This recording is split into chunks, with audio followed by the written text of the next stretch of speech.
বিসমিল্লাহির রহমানির রহিম। আজকের এই পর্বে একটা জিনিস আলোচনা করব, সেটা হচ্ছে বিভিন্ন চাকরি পরীক্ষায় 13 থেকে 20তম গ্রেডের মধ্যে যেসব লিখিত পরীক্ষা হয় সেগুলোর প্রস্তুতি নিয়ে একটা ভিডিও, যেটা কারেন্ট অ্যাফেয়ার্স থেকে আমি ধারাবাহিকভাবে আলোচনা করি। আজকে শুধু আলোচনা করব বাংলা অংশ, শুধু বাংলা অংশ আলোচনা করব। এটা হচ্ছে এপ্রিল 2025 কারেন্ট অ্যাফেয়ার্স থেকে, এপ্রিল 2025-এর কারেন্ট অ্যাফেয়ার্স। আচ্ছা, বাংলা অংশ নিয়ে আলোচনা। এখানে লিখিত পরীক্ষা কি কি হতে পারে: অফিস সহকারী, data entry operator, computer operator ইত্যাদি ইত্যাদি। আচ্ছা, প্রথমে কারক ও বিভক্তি লিখুন। এখানে কী বলছে দেখো, শুক্রবার থেকে পরীক্ষা শুরু। শুক্রবার কোন কারকে কোন বিভক্তি? এই প্রথম প্রশ্নটা একটা কনফিউশনের প্রশ্ন। এক মিনিট,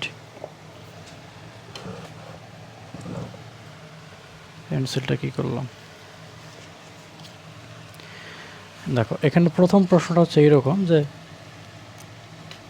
এখানে একটা নির্দিষ্ট সময় বোঝাচ্ছে যে শুক্রবার থেকে পরীক্ষা শুরু। অনেকে আবার এটাকে অধিকরণ কারক মনে করে, কিন্তু এটা আসলে অপাদান কারক। অপাদান কারকে পঞ্চমী বিভক্তি। কেন? আমি এখান থেকে অভিযাত্রী বই থেকে তোমাদেরকে একটা লাইন দেখাই। লাইনটা একটু ভালো করে লক্ষ্য করো।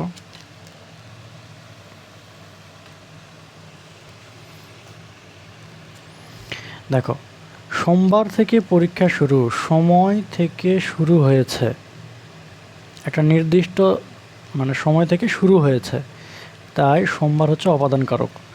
আবার এখানে লেখা আছে শুক্রবার স্কুল বন্ধ থাকে। প্রত্যেক শুক্রবার স্কুল বন্ধ থাকে। কখন থেকে শুরু হয়েছে এটা নির্দিষ্ট করে এই বাক্যে নির্দিষ্ট করে বলা নাই। তাহলে এখানে সময় থেকে শুরু নয়, বোঝাচ্ছে না, শুধু সময় বুঝিয়েছে, তাই এটাকে বলা হচ্ছে অধিকরণ কারক। প্রত্যেক শুক্রবারে স্কুল বন্ধ থাকে। আর এখানে নির্দিষ্ট করে বলা হচ্ছে যে শুক্রবার থেকে পরীক্ষা শুরু। আমি কি বুঝাতে পারলাম? এই জন্য এটা হচ্ছে অপাদান কারকের পঞ্চম বিভক্তি। আচ্ছা, এত ব্যাখ্যার প্রয়োজন নাই, আমি মুখে মুখে একটু বলি, শোনো। আমার যাওয়া হয়নি। কার যাওয়া হয়নি? কর্তৃকারকের ষষ্ঠ। এখানে র হচ্ছে কিন্তু এখানে বিভক্তি, ষষ্ঠী বিভক্তি। আচ্ছা, প্রভাতে সূর্য ওঠে। প্রভাতে সূর্য ওঠে। কখন সূর্য ওঠে? সময়, অধিকরণ কারকে সপ্তমী বিভক্তি। ডাক্তার ডাকো, কর্মকারকে শূন্য। ডাক্তার কর্মকারকে শূন্য বিভক্তি।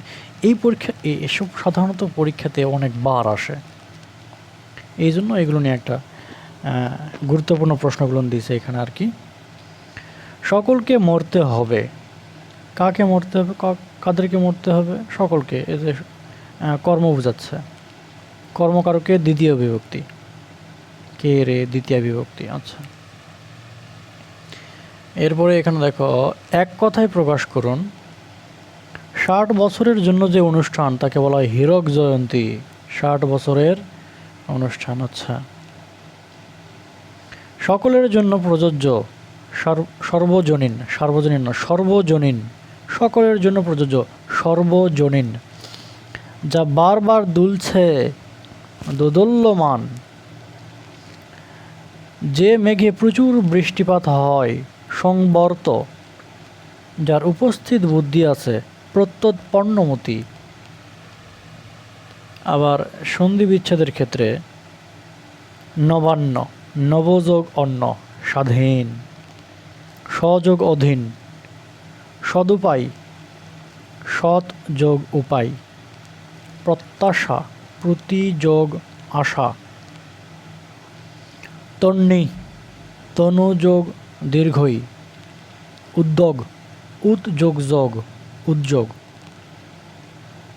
উদ্যোগ যোগ মানে হচ্ছে উদ্যোগ। প্রত্যহ, প্রতিযোগ অহ, অহংকার। অহম যোগ কার, অহম যোগ কার।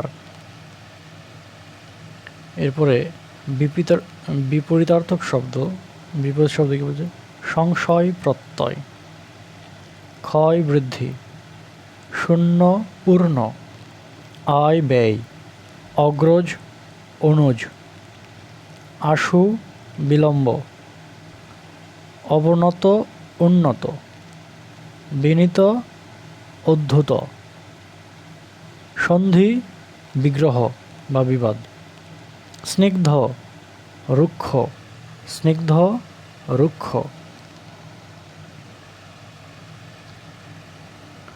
শুদ্ধ বানান লিখুন, সমীচীন। সঠিক উচ্চারণ হচ্ছে এরকম যে দুটো দীর্ঘই, সমীচীন।